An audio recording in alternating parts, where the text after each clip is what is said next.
Renold Quinlan is going to meet Faris Chevalier. Renold Quinlan right now scored 13-8-0, 8 KO wins. Fighting out of Radford, New South Wales, 32 years of age.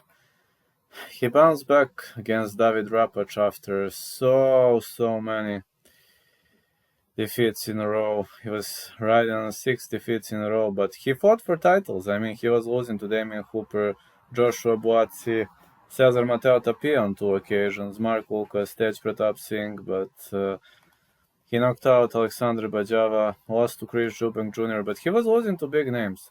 Also, for Australia's super middle title, lost to Jay Carr.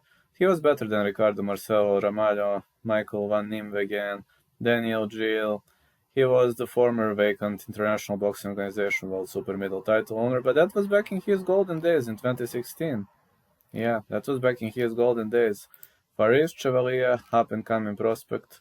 You can call it that way, despite his 35 years of age. I mean, 12-1 is his score, 7 KOs.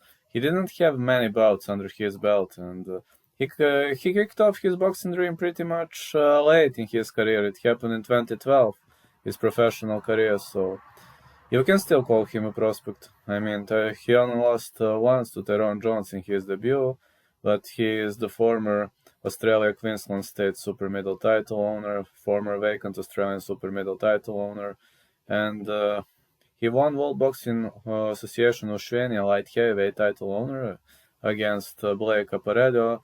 He was better than Reese Papuni, Luke Sharp. He defeated Tej Pratap Singh, a guy who was better than Renold Quinlan, and Faris Chevalier is a left-handed counterpuncher, pure clean counterpuncher. You don't want to march forward against this guy. This guy constantly moves to the right and tries to fish with his left hook or a left straight. He has very much unorthodox strikes, which makes fighting him even harder. And he was fighting guys on positive streaks, especially defeated Reese Papuni in his outing via stoppage, but he made a big break in his career. He hasn't fought for 5 years, then bounced back against Blake Caparedo.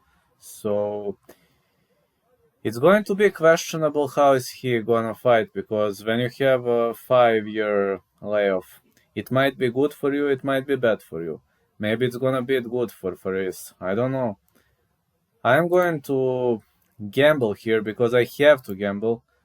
I'm going to go with Chevalier, and we're gonna see how it goes. I'm not confident about this because of his layoff. I'm always afraid after layoff. For example, in MMA, we had a case of Georges Danho, who hasn't fought for 5 years, then bounced back with a win. We had a case of Stefan Sekulic, who nearly won in a close bout after 2.5 years of layoff. So Renold Quinlan, well, he fought. I mean, he wasn't making a break. So I'm going with Chevalier. Let's see how it goes.